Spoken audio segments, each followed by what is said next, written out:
bow, he says. Just one hand of yours. Yeah, I only did one hand.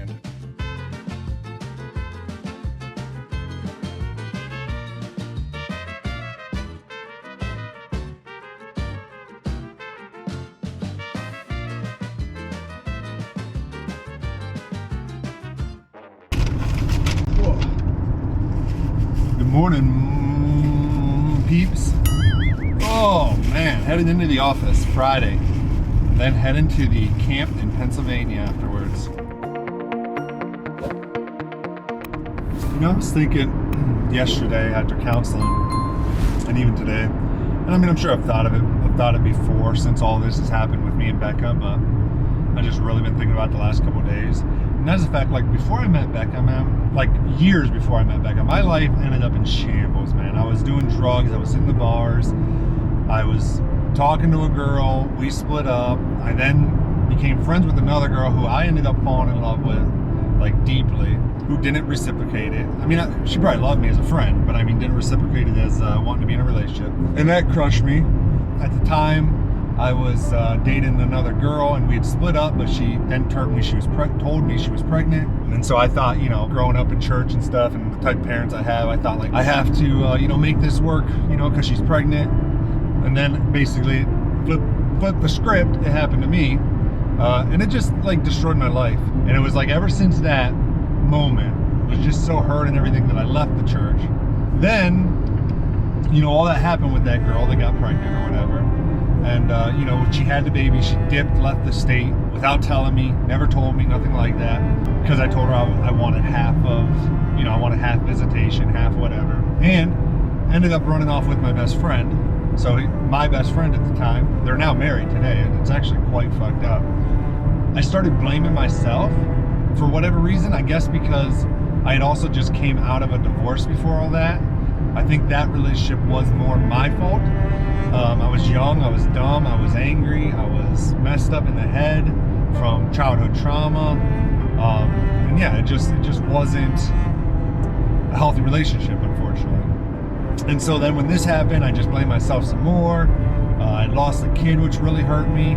I started having panic attacks after that happened. Then ended up making some friends that weren't Christians, starting off playing volleyball and stuff with them, innocent, but then getting into the bars, then getting into drugs, and just all this stuff. And I think I just continued to beat myself up, man. I just continued to blame myself, and it made me more shy, made me more timid, made me start questioning myself. And I think, you know, what is they're saying, like, it's never gonna change. Like, there's always gonna be suffering. There's always gonna be times you feel bad about yourself. There's always gonna be times you're gonna mess up. There's always gonna be times someone else is gonna hurt you. There's always gonna be times a relationship's gonna fail. I mean, it's just never ending. And you can look at all of that stuff and you can allow it to defeat you. You can allow it to turn your whole life sour, which I've done multiple times in my life. Or you can just understand that it is what it is, and you can be miserable, or you can understand it is what it is and it sucks, but you cannot be miserable. You can choose to be happy. You can choose to push on with life. You can choose to fight. You can choose to whatever, and you can choose to make the best of it. And maybe not even make the best of it, but maybe make the world a little bit better than the way you found it. End life leaving the world a little bit better than how you found it.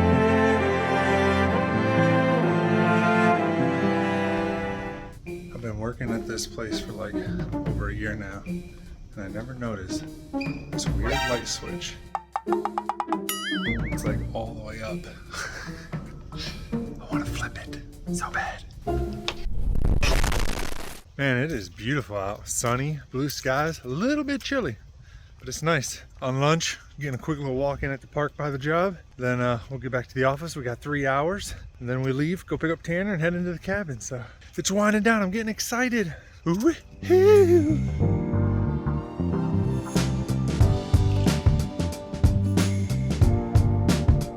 I heard someone talking the other day, and they were talking about how they're a single mother doing it all on their own. And then a guy responded, I'm assuming is the father of the child based on the response.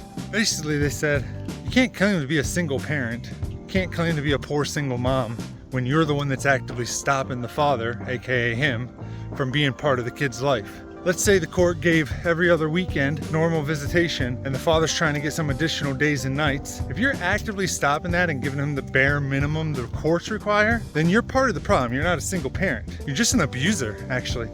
Emotionally abusing your child. That's all there is to it. You're not a single parent.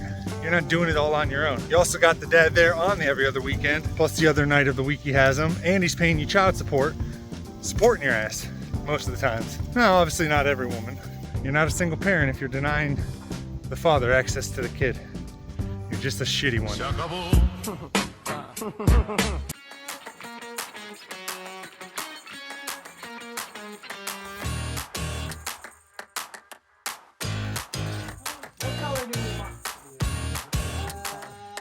Blue.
Those old wheels, Tanner, they're just metal. They didn't even have rubber.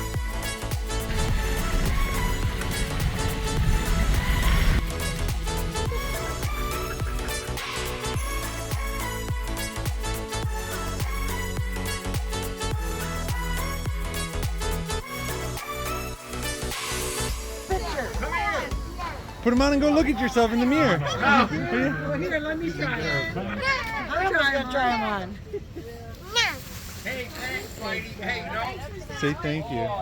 Look what you did to me while you were in here. You gave me a spider web. Oh my goodness. How did you do that? Shot him with your spider web? You shoot him with the spider web?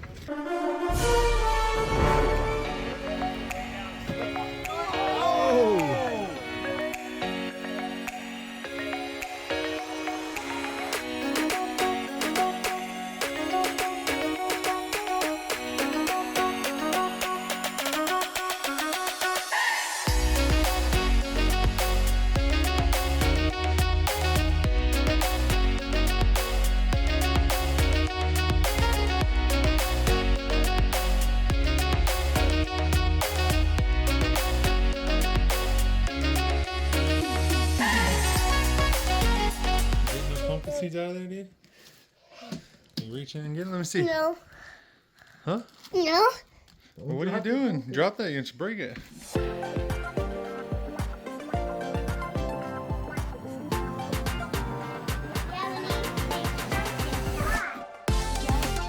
let me see. Ew! It smells inside, you fibber.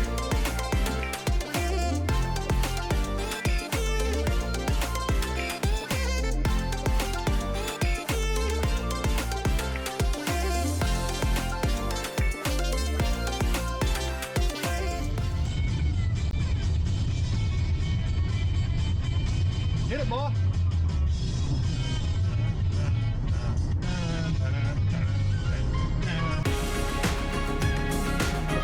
What are you guys?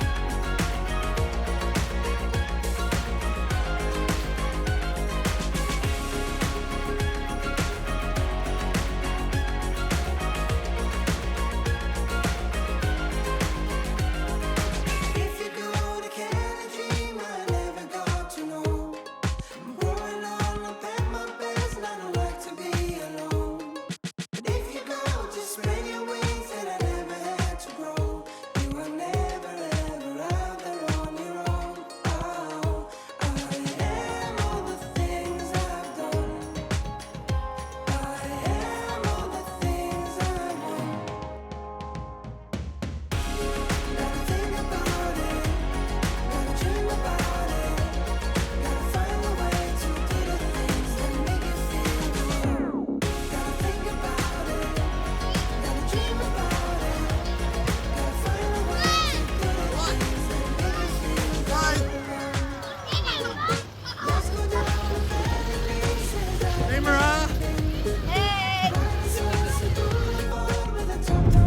just left the, I think it's called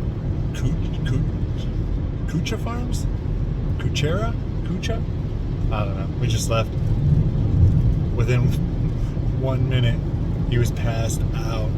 It was a busy weekend. We did a lot. I mean, we drove all the way Friday out to PA. Didn't get to till like 9. We were up till probably 1 that night. And then we got up at like, I don't know, I want to say probably by 7, which, you know, it's not horrible for me, but for him, that's, you know, not a lot of sleep. And about 3:30 now, so got about 2 hours, 2.5 hours till Becca picks him up. So we'll go back to the house and I'll let him nap, chill. And honestly, I think that's going to be it for this week's vlog. I think I'm going to go home and probably start just getting stuff ready being back in town, because I leave again Wednesday night for Ireland. So I want to get over, get all the stuff I need done. So get all the footage from this week and stuff transferred over, all that stuff. So thanks so much for watching as always. Appreciate it, guys. Love your faces. Till I see you guys on the next one. Peace out, everybody. Later, nerds.